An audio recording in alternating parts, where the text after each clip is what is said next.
Assalamualaikum warahmatullahi wabarakatuh. Alhamdulillah, tidak pernah berhenti kita memuji Sang Pencipta Allah dengan harapan agar seluruh janji atau segala yang dijanjikan kepada kita dengan kalimat yang mulia ini diberikan olehnya. Karena dia telah menjadikan kalimat ini sebagai kalimat syukur, terima kasih kepadanya, dan dengannya lah dijanji segala kebutuhan kita terpenuhi. Maka sangat wajar kalau kita selalu mengucapkan kalimat ini. Juga kita menjadikan salam hormat kita kepada manusia terbaik yang telah diperintahkan oleh Allah untuk mengucapkan kepadanya salam hormat. Dan tentu dengan mengejar target yang sudah Allah janjikan kepada kita agar dibalas 10 kali tambahan rahmat. Maka sangat wajar kalau kita selalu mengucapkan salawat dan taslim kepada Nabi besar Muhammad sallallahu alaihi wasallam. Lanjutkan bahasan kita Minhajul Muslim, dan kita masuk masih adab sesama makhluk, dan kita masuk ke substansial bahasan yaitu adab-adab dan hak-hak sesama muslim. Setelah sebelumnya kita membahas adab terhadap tetangga. Kata-kata muslim sudah sering kita jelaskan, saudaraku seiman. Predikat ini memang akan diberikan kepada semua orang yang beriman kepada Sang Pencipta Allah. Baik itu dari umat-umat sebelum kita ataupun kitanya. Tapi kalau umat sebelum kita tentunya, yaitu orang-orang yang beriman di zaman nabinya masih hidup. Dan mengimani semua yang diperintahkan oleh Allah untuk diimani. Seperti pengikut Nabi Musa alaihissalam, di zaman Nabi Musa alaihissalam, dia mengimani Allah dan mengimani semua yang Nabi Musa alaihissalam bawa, maka dikatakan muslim. Jadi nanti kita akan bertemu dengan orang-orang beriman, muslim-muslim yang telah meninggal sebelum kita. Tetapi kalau ada nabi atau rasul yang datang setelah para nabi dan rasul-rasul tersebut, maka predikat muslim hanya dikasih orang yang menyempurnakan keimanannya dan keislamannya. Kalau dia hanya batasi sampai nabi atau rasul tertentu selain Nabi Muhammad SAW, maka tentu dia tidak dikatakan muslim. Ada adab-adab dan hak-hak sama muslim. Siapapun dia, teman-teman sekalian, selama syahadat, mau paras wajahnya tampan, cantik, ataupun buruk, mau postur tubuhnya tinggi ataupun pendek, mau gemuk atau kurus, mau apa saja dari suku manapun, selama dia syahadat, tinggal di wilayah manapun, maka dia punya hak terhadap kita. Kenal atau tidak kenal. Syekh Abu Bakar rahimahullah berkata, adab-adab dan hak sesama muslim. Seorang muslim percaya bahwa saudaranya mempunyai hak-hak dan adab-adab yang harus dipenuhi. Maka ia berkomitmen menjalankan dan melaksanakannya terhadap saudaranya sama muslim dan meyakini bahwa ini merupakan ibadah kepada Allah yang maha tinggi dan ketaatan yang dengannya ia mendekatkan diri kepada Allah. Karenanya hak-hak dan adab ini telah diwajibkan oleh Allah Ta'ala bagi setiap muslim untuk dilaksanakan terhadap saudaranya sesama muslim, sehingga tidak diragukan lagi bahwa ini merupakan ibadah kepada Allah dan sarana untuk mendekatkan diri kepadanya. Tentu ini teman-teman sekalian banyak sekali riwayat berhubungan dengan masalah ini ya. Di antaranya sabda Nabi alaihi salatu wassalam, sesungguhnya aku memenuhi kebutuhan saudaraku muslim lebih aku cintai daripada aku itikaf dalam masjid ini. Sebagian ulama hadis mengatakan ini perkataan atau pernyataan Ibnu Umar radhiyallahu anhu.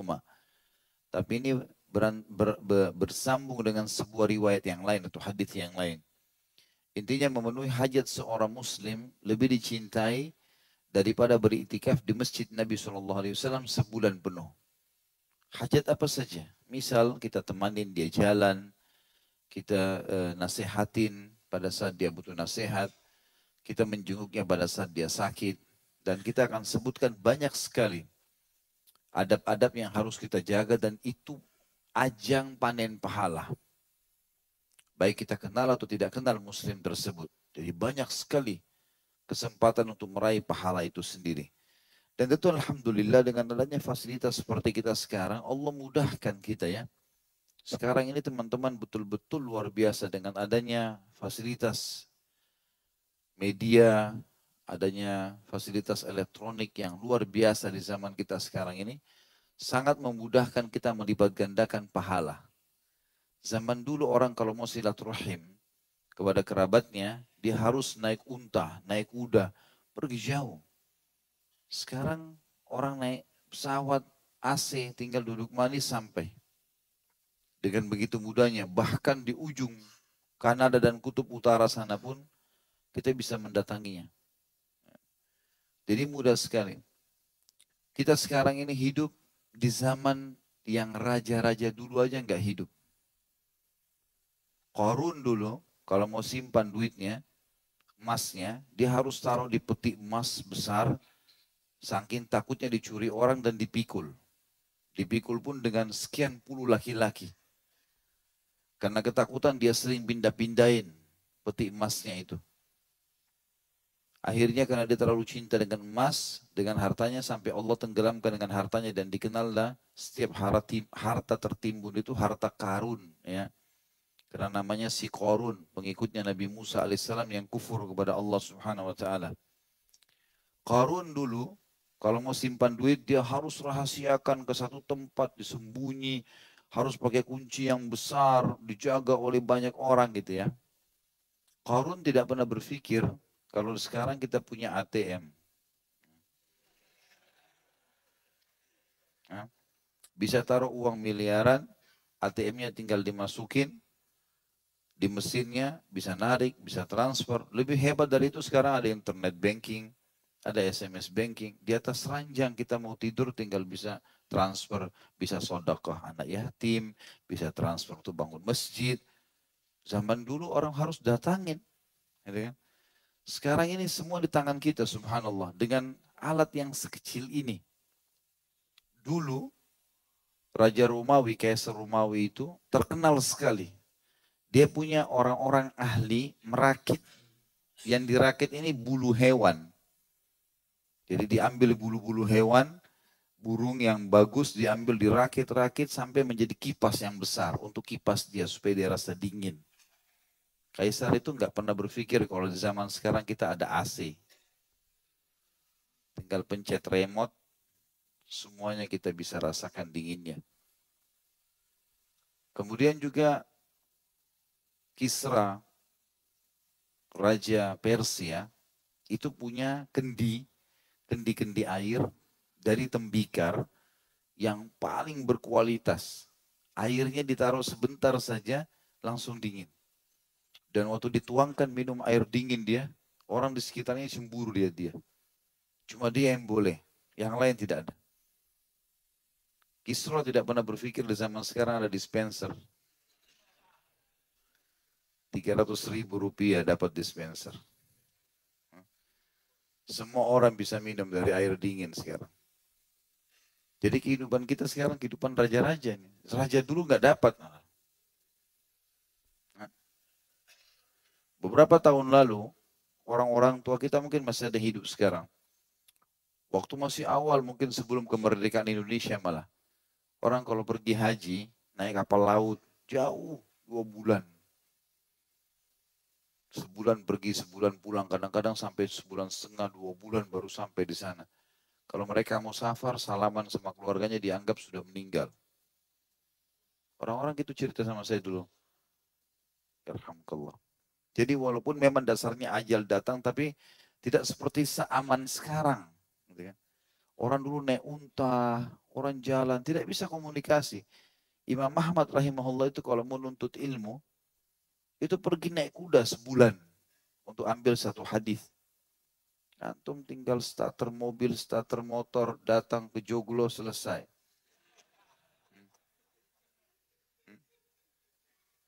Sudah begitu nggak mau lagi datang, itu luar biasa.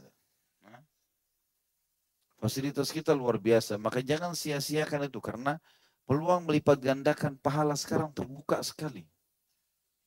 Sebagaimana juga memang peluang buat dosa makin terbuka.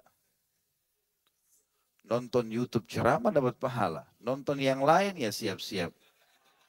Neraka jahanam. Hah? Kirim informasi yang benar, jadwal pengajian dapat pahala. Kirim jadwal karaoke dan diskotik, dosa. Tinggal pilih yang mana. Ya. Tapi fasilitas ini harus kita maksimalkan karena semua yang kita pelajari secara syariat teman-teman. Bahkan kita bisa belajar semua ilmu sekarang di handphone kita. Mau belajar tajwid ada, mau belajar ini ada, mau belajar itu. Semua ada. Di tangan kita semuanya. Apa saja. Gitu kan. Maka ini jangan disia-siakan. Ini kesempatan emas. Karena melipat gandakan pahala. Mungkin orang lain tidak punya itu. Dulu-dulu ya. Allahu alam nanti Allah 20 tahun, 30 tahun ke depan memberikan kita apa? Allahu alam. Tidak tahu. Karena ini memang 20 tahun, 25 tahun yang lalu belum ada handphone. Itu. Maka ini sebuah fasilitas yang luar biasa. Jangan disia-siakan. Di antara hak-hak dan adab-adab tersebut adalah yang pertama mengucapkan salam kepadanya saat berjumpa, bertegur sapa ya. Sebelum mengajaknya berbicara, yaitu mengucapkan Assalamualaikum warahmatullahi wabarakatuh. Ini banyak saya lihat kekurangan di sini teman-teman. Telepon istri, telepon suami, langsung to the point. Kamu mau kemana? Siap-siap ya, saya jemput. Assalamualaikum dulu kenapa? Hah? Janjian sama teman, kenapa nggak ucapin salam? Assalamualaikum artinya keselamatan buat kau dunia akhirat. Warahmatullah semoga kau selalu dikasih karunia. Wabarakatuh semoga selalu cukup. Kenapa nggak diucapin ini? Suami kepada istri, istri kepada anak. Abdullah bin Umar itu teman-teman sekalian. Kalau sudah selesai semua ibadahnya, sudah selesai sholat subuh berjamaah, tadi malam sudah tahajud, sudah tunggu sampai syuruk, sudah selesai sholat duhanya lengkap, semua zikir paginya lengkap, baca 10 juz per hari. Di waktu duha menjelang duhur keliling Madinah hanya untuk ngucapin salam. Keliling Madinah, Assalamualaikum warahmatullahi wabarakatuh. Assalamualaikum warahmatullahi wabarakatuh. Ucapin salam. Kita kadang-kadang punya fasilitas untuk itu. Lisan dan tulisan sama pahalanya. Kenapa nggak ditulis ini? Langsung kita janjiannya ketemu di sini. Assalamualaikum warahmatullahi wabarakatuh. Janjian. Itu kita dengan salam. Kemudian kalau bertemu menjabat tangannya. Dan ini sebuah karunia ya. Asal sesama jenis. Sesama jenis. Sudah pakai bahasa Indonesia. Haram dengan selain sesama jenis ini. Lawan jenis nggak boleh kecuali mahram. Kata Nabi SAW, la yukhtananna ahadukum, la yukhtananna ahadukum bimikhyatin min hadid khairun lahum min an tamassu yadi imra'atin la tahillu lah. Seseorang yang terkadang ditusuk dengan besi yang tajam lebih ringan daripada dia menyentuh tangan wanita yang tidak halal bagi dia. Jadi nggak boleh. Dan kata Nabi SAW, inilah usafihun nisa. Dalam riwayat Imam Ahmad dengan sanad sahih, saya tidak akan pernah menyalami wanita yang tidak halal. Memang begitu hukum syar'i, tapi sama jenis kita salaman. Laki-laki sama laki-laki, perempuan sama perempuan. Ya, salaman. Dan pada saat salaman ini kata Nabi SAW tidak ada dua orang muslim yang saling salaman. Kemudian mereka melepaskan tangan mereka kecuali berguguran dosa-dosanya. Kenapa enggak salaman ya? Gitu kan? Siapa saja orang kenal tidak kenal Assalamualaikum warahmatullahi wabarakatuh. Tetangga dapat pahala dari ucapan, dapat pahala dari salaman. Ini dapat pahala doa, ini dapat pahala guguran dosa-dosa. Kenapa nggak dilakukan? Gitu kan?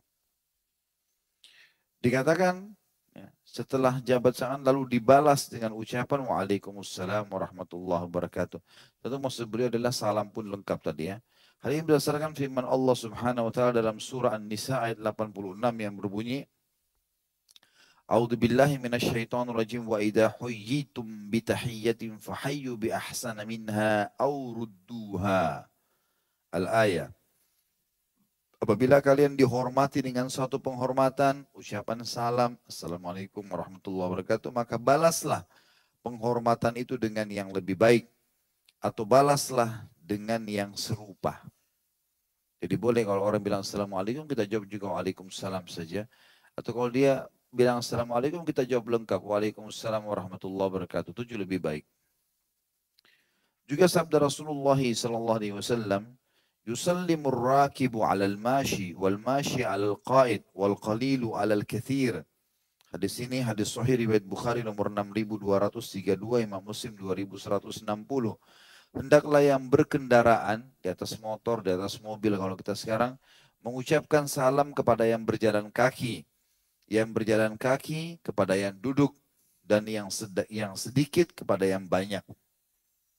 Jadi ini termasuk sunnah Nabi SAW. Dan ada juga riwayat lain tambahannya, yang muda kepada yang tua. Jadi kalau kita lagi jalan, ada orang lagi duduk, kita ucapin salam di pinggir jalan. Kenal atau tidak kenal? Apapun profesinya, selama dia muslim. Dan kita sangka baik, ke Indonesia misalnya negara mayoritas muslim, ya salam saja. Nanti masalah dia non muslim itu urusan nanti. Kecuali kalau kita sudah tahu pasti, dia non muslim, jangan kita ucapin salam. Karena kata Nabi SAW, jangan kalian memulai mengucapkan salam kepada ahli kitab atau orang-orang kafir. Gitu kan? Dan kalau mereka mengucapkan salam, kita cukup menjawab wa'alaikum. Tidak perlu ada salamnya. Wa'alaikum. Itu hadis Bukhari menjelaskan. Sudah antum tahu tentunya. Riwayat yang Nabi SAW lagi jalan sama Aisyah. Lalu Yahudi lewat mengatakan Assalamualaikum. Kematian buat kalian. Maka Aisyah pun marah radhiyallahu, mengatakan kematian buat kalian dan laknat. Kata Nabi SAW, wa'alaikum. Lalu balik, Nabi jawab begitu, wa'alaikum, dan untuk kalian artinya. Lalu kata Nabi SAW kepada Aisyah, Aisyah, kenapa kau menggebu-gebu begitu? Ya Rasulullah, tidakkah anda dengar apa yang mereka ucapkan? Kata Nabi SAW, tidakkah kau dengar apa yang saya jawab? Kan sudah saya jawab. Dia bilang kematian, saya juga dengar kok. Saya bilang dan untuk kalian. Doa kita kepada Allah untuk mereka diterima, doa mereka kepada Allah untuk kita tidak diterima. Kemudian hadis yang lain juga, di dalam hadis yang disebutkan oleh Az-Zain Al-Iraqi, tapi ada pentahkik buku ini mengatakan, jadi dia berusaha untuk menelusuri hadis-hadis yang ditulis oleh Syekh Abu Bakar rahimahullah, beliau mengatakan beliau sendiri pribadi belum menemukan siapa yang mengeluarkan hadis ini. Hadis ini sahih atau tidak. Yang bunyinya innal malaikata ta'jabu minal muslimi yamurru 'alal muslimi wa la yusallim alaih. Sesungguhnya malaikat merasa heran terhadap seorang muslim yang lewat di depan seorang muslim yang lain tapi tidak mengucapkan salam kepadanya. Kenapa ini orang nggak dapat pahala? Kenapa dia nggak berusaha ucapin? Saya kalau telepon-teleponan sama keluarga saya pun kalau langsung bicara, Assalamualaikum warahmatullahi wabarakatuh. Dia langsung bicara, enggak, Assalamualaikum warahmatullahi wabarakatuh. Sampai jawab. Kalau enggak. Oh, tadi saya sudah salam, saya enggak dengar. Saya mau dengar. Doa yang baik, kenapa enggak diucapin? Gitu kan. Kemudian juga hadis yang lain, riwayat Bukhari nomor 12 dan Imam Muslim 39. Kata Nabi SAW, wa taqra'us salama ala man arafta wa man lam ta'rif. Engkau mengucapkan salam baik kepada orang yang kau kenal ataupun orang yang kau tidak kenal. Tetangga kah, orang lewat di jalan kah, ketemu di supermarket kah. Ucapin salam, tidak ada masalah. Kenapa kita enggak hidupkan teman-teman pada saat kita lagi di kasir, pas mau bayar, Assalamualaikum. Biasanya kan orang bilang selamat datang. Kita jawab, Assalamualaikum warahmatullahi wabarakatuh. Tidak apa-apa. Siapa tahu kita datang kedua kali dia sudah tahu ini bapak yang salam kemarin. Jadi disalamin akhirnya. Pahala kan? Jadi kita seperti menghidupkan sunnah Nabi SAW yang memang orang tinggalkan. Orang jauh itu. Padahal sebenarnya mudah sekali. Kemudian selanjutnya diriwayatkan Abu Daud nomor 5212, Ibnu Majah 3703 dan Tirmidzi 2727. Kata Nabi SAW, "Ma min muslimaini yaltaqiyani fayatasafahani illa ghufira lahu ma qabla an yatafarraqa." Kalau hadis-hadis sebelumnya tadi masalah mengucapkan salam. Ini ada tambahan masalah salaman. Kata Nabi SAW, tidak ada dua orang muslim bertemu lalu saling berjabat tangan, melainkan Allah mengampuni keduanya sebelum mereka berpisah. Juga hadis Nabi SAW diriwayatkan oleh Tabarani dalam Kitabul Awsat dan Abu Nuaim juga dalam Kitabul Ihya, dan sanadnya khilaf di antara ulama masalah kesahihan, tapi dia menguatkan hadis-hadis yang lain. Jadi kita tahu kalau hadis lemah teman-teman sekalian, tidak akan dipakai kalau dia bentrok dengan hadis hasan atau hadis sahih atau memang lemahnya lemah sekali. Misalnya ada pendusta, ada segala macam. Tapi kalau enggak, maka dia masih dipakai. Apalagi dia sifatnya pendukung atau didukung oleh riwayat yang lain. Kata Nabi SAW, membada abil kalami qabla salami fala tujibu hatta yabda abis salam. Barang siapa yang memulai dengan obrolan sebelum mengucapkan salam, maka apa? Hah? Janganlah kalian menanggapinya sampai ia memulai dengan salam.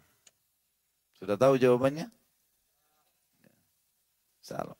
Antum punya kios, jualan. Setiap orang datang, Assalamualaikum warahmatullahi wabarakatuh. Silakan mampir. Salam dulu. Langsung jual ini, minum ini, jual ini. Dagangan langsung. Salam. Mudah-mudahan Allah berkahi kan gitu. Ucapin salam teman-teman sekalian. Enak sekali kok itu. Sampai para ulama kita melaksanakan ini. Mereka berdiri dari majlis saja ke kamar mandi, maaf. Kemudian mereka kembali, salam lagi. Dengan teman-teman di majelis, gitu kan. Orang berpisah sama istrinya atau suaminya sebentar ke dalam kamar, mereka lagi di meja makan, begitu kembali ucapin salam. Sudah biasa sekali di keluarga Saudi saya lihat itu. Kadang-kadang mereka cuma masuk sebentar saya mau ambilin makanan, diambil teh, diambil kue dari dalam rumahnya, kita lagi di ruang tamu. Tadi sudah ngobrol nih, diambil masuk dalam, dia masuk lagi ke ruangan tamu, salam lagi sama kita. Jadi satu kali itu duduk bersama, pokoknya berpisah sedikit salam, ketemu lagi salam. Itu bagus sekali kan. Bahkan ada hadis Nabi SAW yang luar biasa, kalau dua orang muslim berjalan lalu dipisahkan oleh batu atau pohon, kemudian mereka bertemu, maka yang paling baik adalah yang mengucapkan salam. Batu saja, misalnya kita atau pohon, tiang, itu sudah cukup. Saya pernah jalan dengan beberapa ikhwah itu hari, begitu kami jalan terpisahkan dengan tiang listrik. Ketemu saya ucapin salam. Dia balik kiri kanan. Ustaz salam sama siapa? Ya sama antum saya salam. Kenapa Ustaz? Karena ada hadis Nabi SAW. Kalau dua orang muslim lagi jalan, dipisahkan oleh batu dan pohon, maka yang lebih baik yang mengucapkan salam. Oh begitu Ustaz, baik. Ada beberapa ikhwan bercanda sama saya. Begitu sudah lewat ada tiang di depan, dia lebih dulu lewat. Assalamualaikum warahmatullahi wabarakatuh Ustaz. Waalaikumsalam warahmatullahi wabarakatuh. Enggak apa-apa. Kita hidup dengan sunnah Nabi SAW. Pahalanya besar, kenapa enggak gitu ya. Yang kedua hak muslim dan adab kepadanya. Selain ucapin salam, dan sudah pernah saya bilang teman-teman ucapin salam lengkap. Karena Assalamualaikum 10 warahmatullahi 10 wabarakatuh 10 pahalanya. Jadi biasakan Assalamualaikum warahmatullahi wabarakatuh. Latih diri. Biasanya baru Assalamualaikum syaitan bisikin. Udahlah terlalu panjang. Jangan didengar lah. Nah, lawan karena 20 pahala hilang. Satu pahala kita nggak tahu kadarnya mungkin seperti gunung Uhud. Kata Nabi SAW, la tahkiranna minal ma'rufi syai'a. Jangan pelit-pelit dengan kebaikan walaupun kecil di mata kita. Yang kedua mentashmitnya bila ia bersin. Yaitu mengucapkan yarhamkallah kalau laki-laki, yarhamkillah kalau perempuan. Bilanya ka dan ki. Bila ia bersin dan syaratnya dia memuji Allah. Kalau dia mengatakan alhamdulillah. Sunnah Nabi SAW kalau bersin kita mengatakan alhamdulillah. Di sini ada lalu yang bersin membalas lagi dengan yakfirullahu li walak. Semoga Allah mengampuni aku dan engkau. Atau dengan mengucapkan yahdikumullah wa yuslih balakum. Semoga Allah menunjukimu atau memberimu hidayah dan memperbaiki keadaanmu. Hal ini berdasarkan sabda Nabi SAW di dalam hadis Sahih riwayat Bukhari nomor 6224. Idza atasha ahadukum falyakul alhamdulillah. Wal yakul lahu akhuhu yarhamukallah. Yarhamkallah. فإذا قال له يرحمك الله فليقل له يهديكم الله ويصلح بالكم. Apabila salah seorang di antara kalian bersin, hendaklah ia mengucapkan segala puji bagi Allah. Alhamdulillah. Dan saudaranya yang mendengarkan mengatakan, semoga Allah merahmatimu. Yarhamkallah. Lalu yang bersin tadi karena memuji Allah dan didoakan, dia juga mengucapkan ya yahdikumullah. Ya. Di sini terjemahannya keliru ya. Jika diucapkan ya yahdikumullah, betul. Maka dia mengucapkan semoga Allah menunjukimu, yahdikumullah wa yuslih balakum, dan memperbaiki keadaanmu. Ada hadis yang lain teman-teman berbunyi, sesungguhnya Allah suka sekali dengan bersin. Karena dengan bersin maka dia dipuji. Ya. Ini dianjurkan sekali. Tentu bersin ini teman-teman proses yang panjang diceritakan oleh para ulama dan diadakan penelitian ya. Hidung kita ini setiap saat menghirup banyak bakteri dan kita tidak tahu. Karena tidak nampak dengan mata. Maka dengan hikmah Allah, bulu-bulu hidung kita menyaring itu. Dan kalau ada yang lolos pun, tertampung lagi di bagian awal otak kita. Dan itu kalau dibiarkan maka bisa merusak otak. Itu bakteri. Maka kuasa Allah ada bersin. Dan saking luar biasa Allah menjaga kita sampai kita nggak bisa nolak bersin itu. Harus keluar. Ada yang bisa tahan bersinnya? Makanya kita mengatakan Alhamdulillah. Cuma ada adab-adabnya kalau bersin ya. Di buku ini itu tidak disebutkan. Di antaranya adalah Nabi SAW kalau bersin beliau selalu menutupnya. Dan biasanya dalam hadis beliau dikatakan menutup dengan ujung baju beliau SAW. Jadi sering kali mengambil ujung baju lalu ditutup. Kalau kita sekarang ada tisu, ada sapu tangan, baiklah. Karena jangan bersin dibuang ke sana sini karena baunya nggak enak nanti. Apalagi kalau bersin di sejadah masjid atau apa, nanti orang sujud kan, khawatir malah dia marah, dia doain tidak baik, masalah juga ini. Ya, ya Allah tadi yang bikin kotor di sejadah, hukum. Jadi kita jaga adabnya. Dan termasuk kata Nabi SAW, ada fitrah. Fitrah itu dasar yang seorang muslim harus jaga. Disebutkan kumur-kumur, ya. Terus kemudian bersihkan hidung, istinsyak, ya. Kemudian bersiwak. Kumur-kumur sama siwak beda ya. Siwak pakai sikat gigi kalau kita sekarang, atau pakai kayu siwak. Kalau kumur-kumur pertama adalah kumur-kumur umumnya. Apalagi Imam Syafi'i rahimahullah mengatakan sebelum sholat wajib kumur-kumur. Karena kalau ada sisa makanan dan dia mengunyahnya bisa batal sholatnya. Termasuk fitrah, khitan, mencukur bulu kemaluan, mencukur bulu ketiak, memotong kuku, memotong kumis. Ya, ini semua adalah fitrah-fitrah. Tapi saksi bahasan kita di sini juga adalah istinsyak. Dan kata Nabi SAW, istinsyak itu menghirup air di hidungnya dan mengeluarkan dengan kuat. Kata Nabi SAW, kalau kalian sedang tidak puasa, kuatkanlah istinsyak itu. Hirup air kalau wudu, kemudian keluarkan dengan kuat, namanya istinthar. Ada dua. Istinsyak menghirupnya, istinthar membuangnya. Maka itu termasuk yang kita dianjurkan. Tapi intinya adalah, kalau kita bersin, maka sunnah Nabi SAW mengucapkan Alhamdulillah. Siapa saja dia. Kalau kita dengar di pinggir jalan orang mengucapkan, kita harus mengatakan Yarhamkallah. Dan dia pun mendoakan kita Yahdikumullah. Dan ini bagus sekali teman-teman sekalian. Semoga Allah merahmatimu.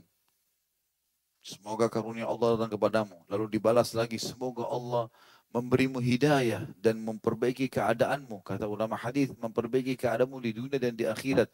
Hanya karena doakan orang bersin. Apa susahnya ini? Ini sangat bagus sekali. Abu Hurairah radhiyallahu anhu mengatakan apabila Rasulullah SAW bersin, beliau meletakkan tangannya atau ujung bajunya, ya, ini ujung baju, di mulut beliau SAW, dan dengannya beliau merendahkan suara. Artinya selain tidak kemana-mana kotoran hidung kita, juga kadang-kadang kalau kita bersin mungkin karena kuatnya, kadang-kadang tidak sengaja, keluar juga dari mulut. Ya. Tapi kalau kita menutupnya, maka tidak keluar. Dan juga itu meredam suara. Ada orang bersin, Masya Allah, goyang building ya.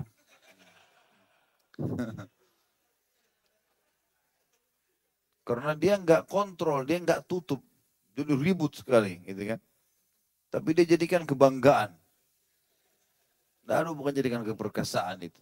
Sunnah Nabi SAW malah diredam ya, dengan cara ditutup. Tentu sekarang saya sudah bilang bagus sekali kalau ada sapu tangan, ada tisu yang kita bawa ya. Apalagi kalau kita tahu kita sedang dicoba oleh Allah dengan flu ya. ada penyakit ini, maka ini harusnya kita lebih rapi dan bersih. Yang ketiga, setelah tashmid adalah menjenguknya bila ia sakit dan memohonkan kesembuhan baginya.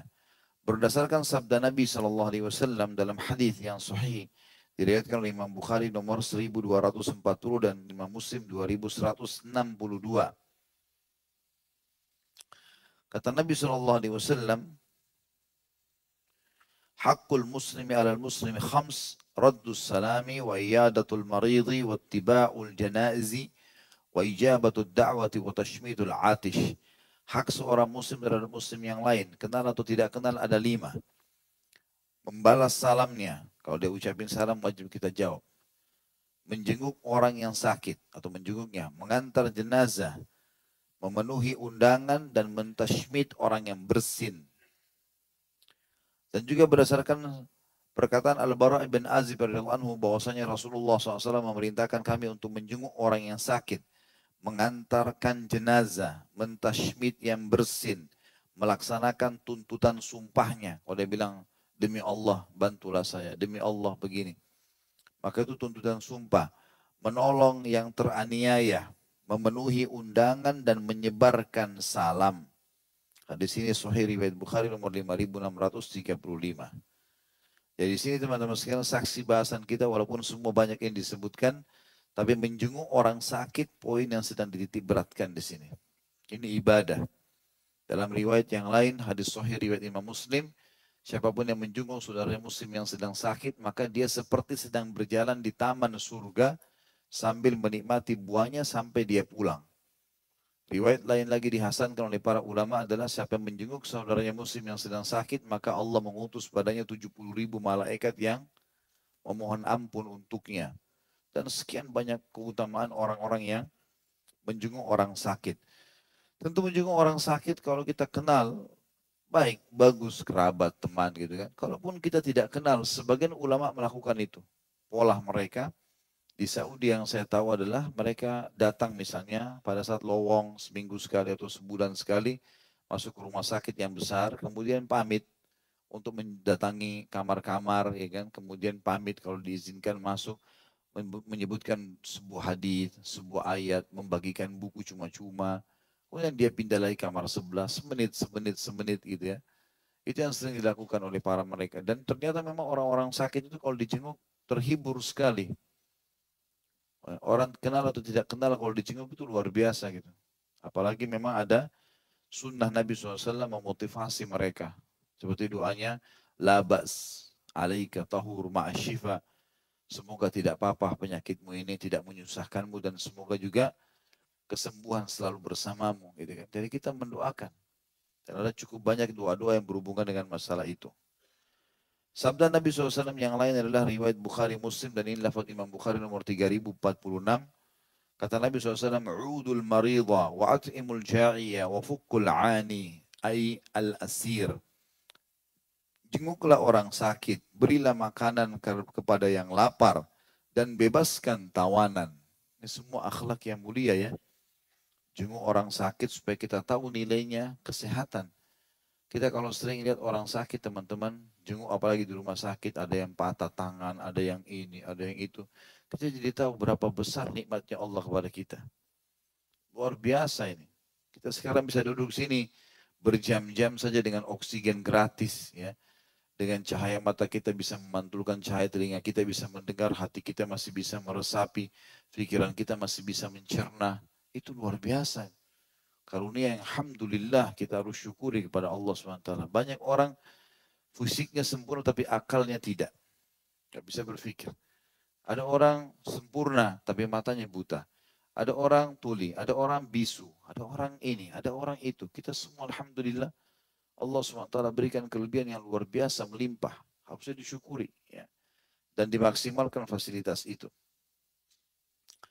Berilah makanan kepada yang lapar. Tentu memberi makan boleh kepada siapapun. Lapar atau tidak lapar ya. Tapi kalau memberikan kepada orang yang lapar maka jauh lebih besar pahalanya. Ini bagian daripada ibadah. Seringlah teman-teman sekalian berbagi makanan. Kalau bahasa kita traktir. Jangan cuma mau ditraktir terus.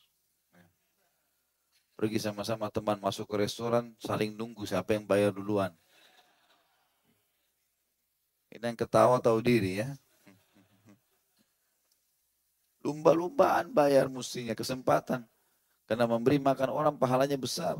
Dalam riwayat Imam Muslim, seorang sahabat bertanya, "Ya Rasulullah, amal apa yang paling besar pahalanya setelah wajib?" Kata Nabi SAW, "Tut'imut ta'am, wa tusallimu ala man ta'rif wa man lam ta'rif." Kau memberi makan kepada orang, dan kau mengucapkan salam kepada orang yang kau kenal atau engkau tidak kenal. Jadi mentraktir orang itu luar biasa. Gitu. Pahalanya besar itu. Sering beli makanan, kasih apa aja lah. Kita mampu beli gorengan, kita mampu beli apa, beli aja. Sesuatu mungkin teman-teman di kantor bisa bawa, kasih sapamnya, bawa, kasih teman-teman di sebelah. Ada sesuatu yang kita kasih makan kepada orang. Dan dalam hadis yang lain dikatakan, "Ma'udi al-ta'amun illa wada'allahu fihi barakah." Dalam hadis sahih riwayat Imam Ahmad, tidak ada makanan yang diniatkan ditaruh, kecuali Allah akan kasih berkah. Maknanya kata ulama hadis akan ada bagian dari makanan itu menjadi komposisi tubuh orang yang makan. Selama itu ada jadi amal jariah buat dia. Itu luar biasa. Sampai ulama hadis mengatakan walaupun sebutir kurma, sebutir beras, gandum, sebutir kismis, kalau sudah diniatkan kasih orang lain, di situ Allah kasih berkah akan ada menjadi komposisi tubuh dia. Tidak semua jadi kotoran. Maka selama itu ada makanya jadi amal jariah. Kita sekarang ini orang tua kita panen pahala, termasuk saya ceramah di sini. Ibu saya panen pahala, masya Allah, karena saya tumbuh dari ASI beliau, saya tumbuh dari nafkah ayah saya, gitu kan. Ini pahala yang sangat besar, makanya sangat unik kalau ada orang membekalikan nafkahnya. Itu kesempatan luar biasa dia panen pahala dari situ. Jadi itu sumber kekayaan sebenarnya karena dia sedekah, gitu kan. Kemudian juga bebaskan tawaran dan ini sebuah ibadah yang banyak atau mungkin tidak ada dalam agama lain. Tawanan kalau ada, tawan. Jadikan budak. Islam suruh fukul ani. Bebasin.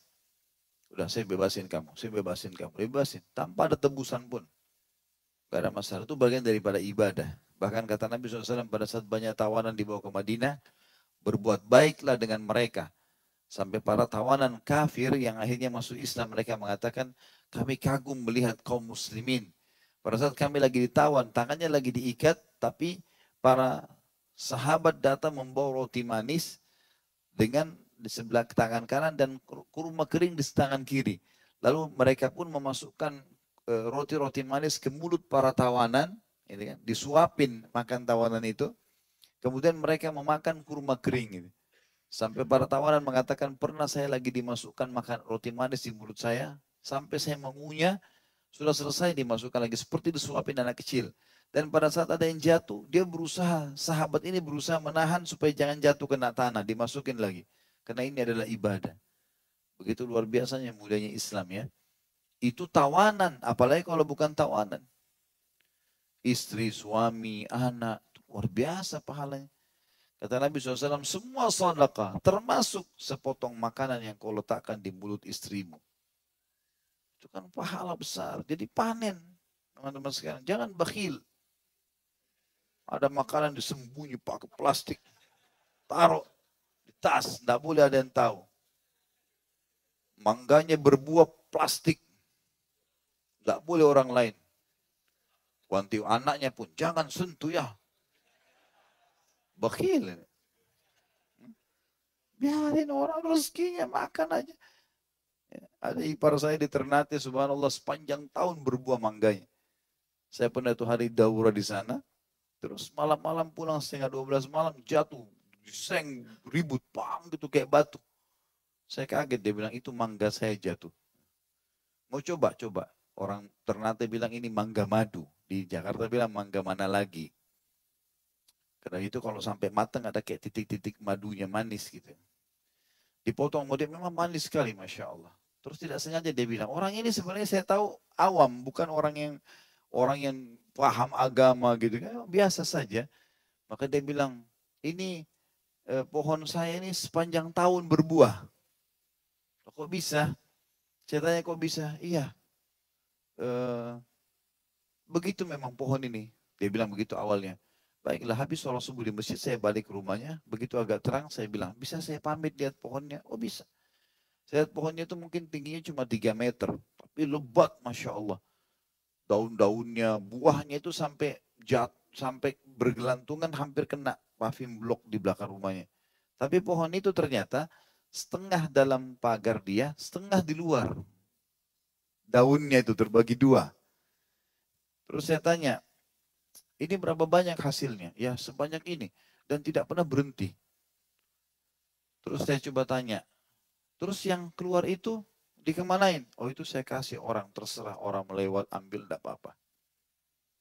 Saya nggak pernah larang itu. Yang keluar dari pagar saya haknya orang lain. Yang tahu maksudnya saya ambil. Gara-gara itu sepanjang tahun berbuah. Antum mau harap 1 tahun berbuah sekali bagaimana? Orang 2 biji saja dibungkus di kalau bisa ditulis jangan dimakan. Kalau bisa ditulis tuh. Karena bakhil. Udah biarin aja. Hah?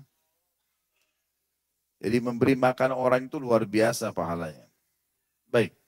Juga berdasarkan ucapan Aisyah radhiyallahu anha bahwa apabila Nabi SAW menjenguk keluarganya yang sedang sakit, beliau mengusapkan tangan kanannya sambil membaca.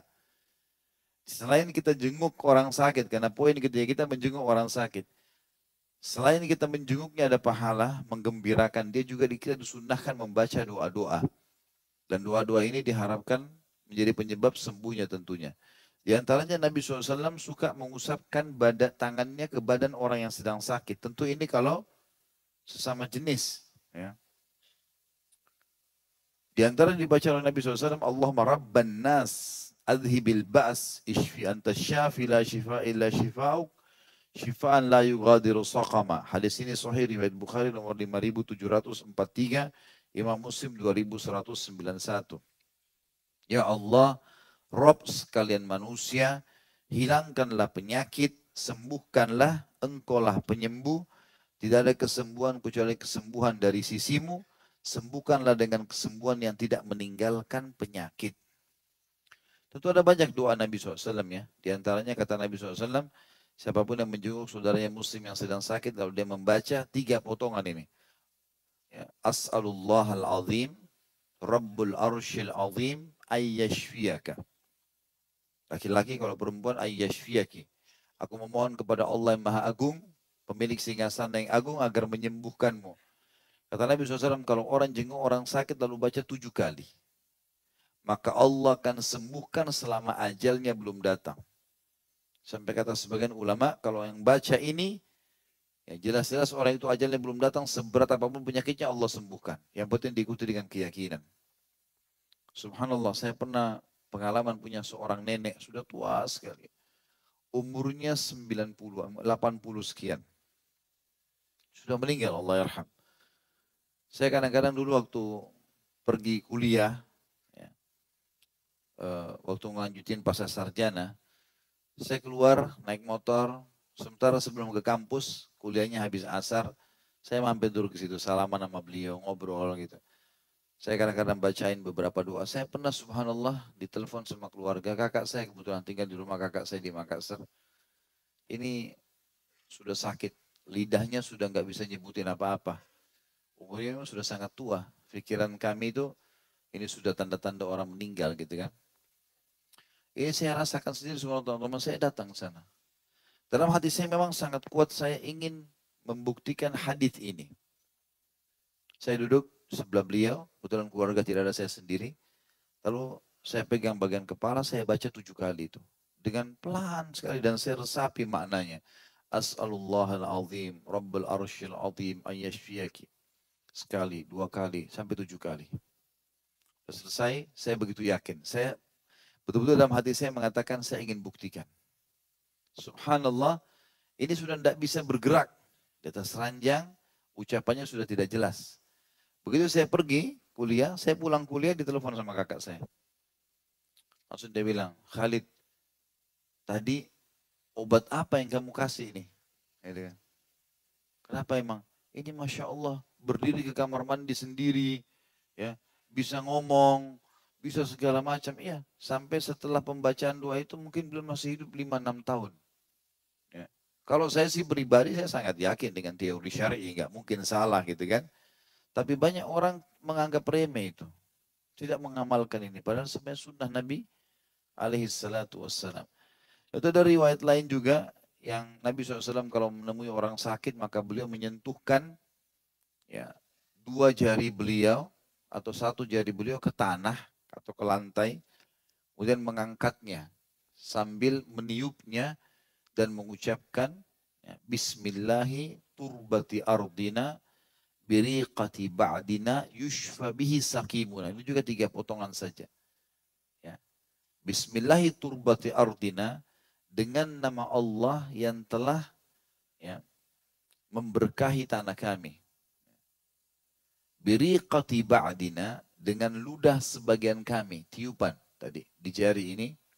Yushfa bihi sakimuna, tersembuhkanlah orang sakit di antara kami. Lalu diletakkan di tempat sakitnya. Ini pun sebagian ulama mengatakan hadis dibaca sampai 7 kali. Ini di antara Nabi SAW kerjakan. Kemudian juga kalau kita sakit sendiri, bisa kita pegang tempat sakit sambil membaca Bismillah sampai 3 kali. Bismillah, Bismillah, Bismillah. Ya. A'udhu billahi min syarri ma ajidu wa uhadhiru. Dengan nama Allah, aku berlindung kepada Allah. A'udhu billahi min syarri ma ajidu, dari keburukan yang aku rasakan, wa uhadhiru, dan yang aku berhati-hati darinya. Ya.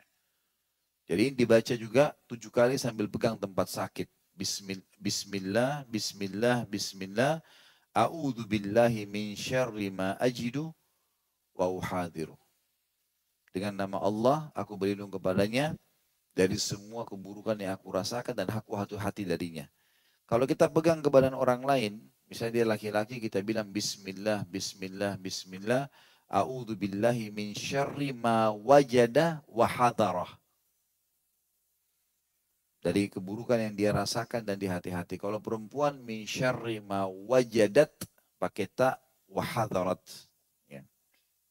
Ini tentu ada juga ya, pada saat saya membahas masalah di YouTube itu tentang masalah pengobatan ruqyah syariah. Saya sudah sebutkan dan rincikan dua-dua ini. Teman-teman bisa kembali ke sana. Yang keempat, mengurusi jenazahnya bila ia meninggal.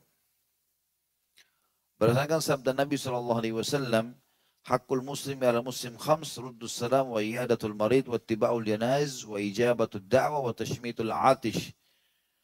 Hak muslim terhadap muslim ada 5, diantaranya menjawab salam, menjenguknya kalau dia sakit, mengantar jenazahnya atau mengurus jenazahnya juga bisa, memenuhi undangan dan mendoakan rahmat bagi yang bersin. Jadi boleh kita tawarkan diri kepada tetangga, pada seorang muslim, kalau dia meninggal dan kita punya kemahiran di situ, kita tawarkan. Kalau sama jenis kita bisa tawarkan untuk dimandikan, mengurus jenazahnya, bungkus kain kafannya, apalah ya, pengurusan apa, mungkin administrasi kuburan, ya kemudian mungkin ikut mengantar atau menyiapkan ambulannya. Ini semua adalah ibadah yang sangat besar pahalanya. Kemudian yang kelima, melaksanakan tuntutan sumpahnya bila ia bersumpah. Tentu ini hadis tadi, poin nomor 4 sudah disebutkan takhrijnya ya. Sudah disebutkan tadi di footnote nomor 275 ya. Hadis Bukhari 1240 dan Imam Muslim 2162. Cuma ini terulang.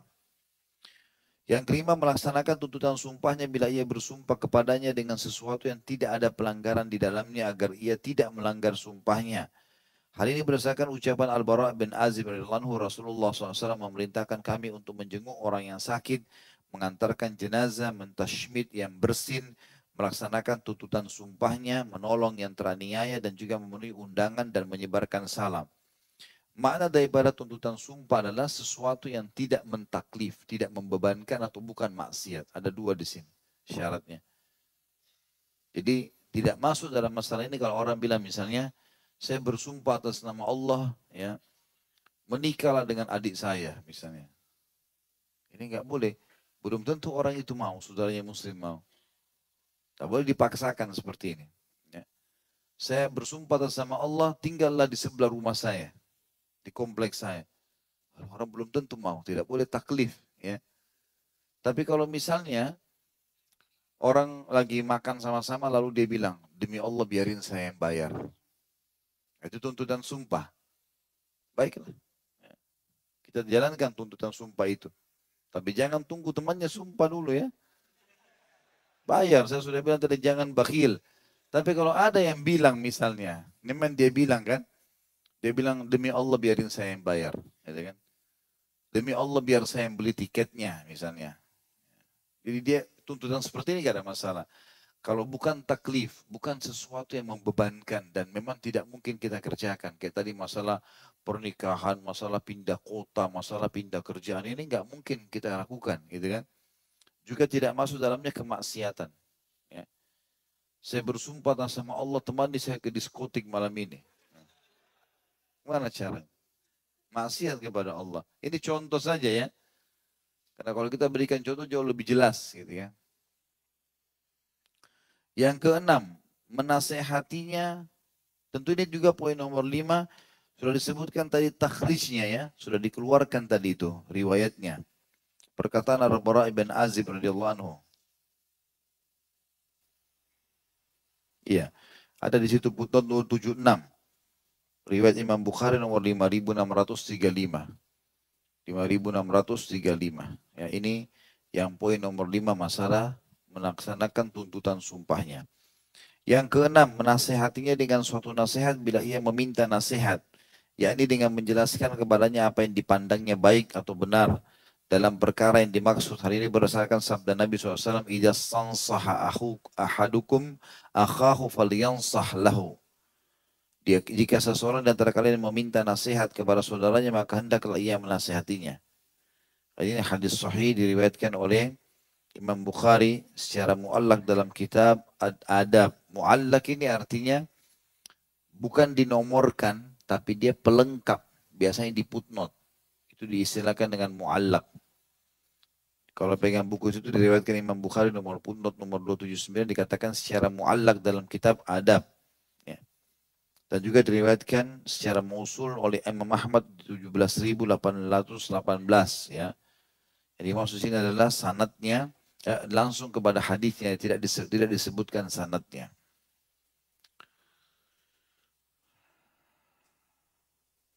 Contoh misalnya kalau kita dimintai nasihat, ada tetangga kita atau saudara kita muslim atau teman kita, dia mau bingung mengikuti pekerjaan A, bekerja di A atau bekerja di tempat B, atau menikah dengan si A atau dengan si B, atau dia harus melakukan dua perbuatan, umroh dulu atau dia begini dulu misalnya. Maka dia minta saran kita, nah itu nasihat namanya. Kita di situ boleh memberikan, ya. Bahkan itu hak seorang muslim kalau kita tahu itu bidang kita. Kalau kita nggak tahu bilang maaf saya nggak tahu, saya nggak bisa masuk ke sana gitu kan.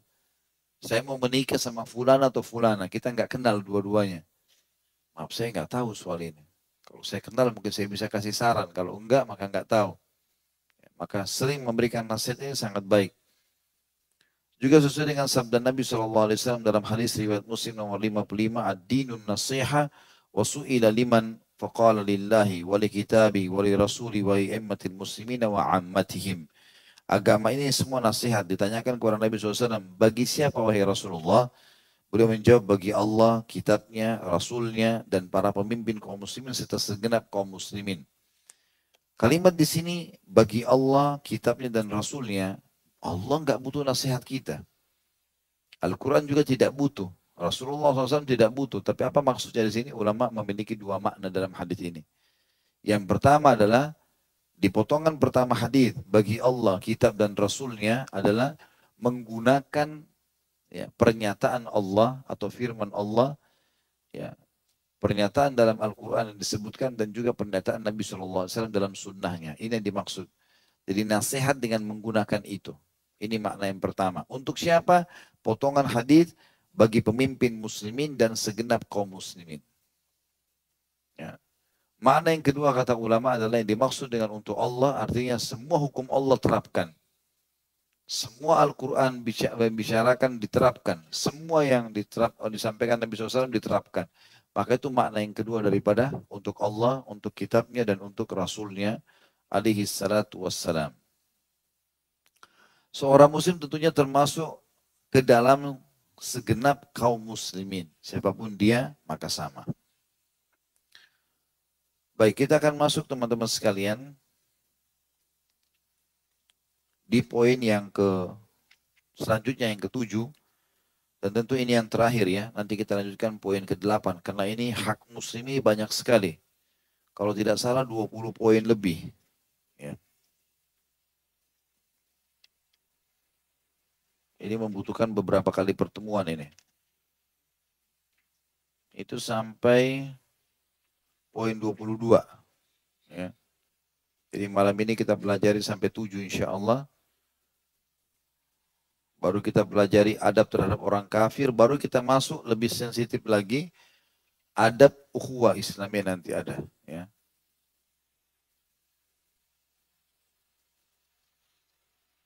Baik. Poin ketujuh.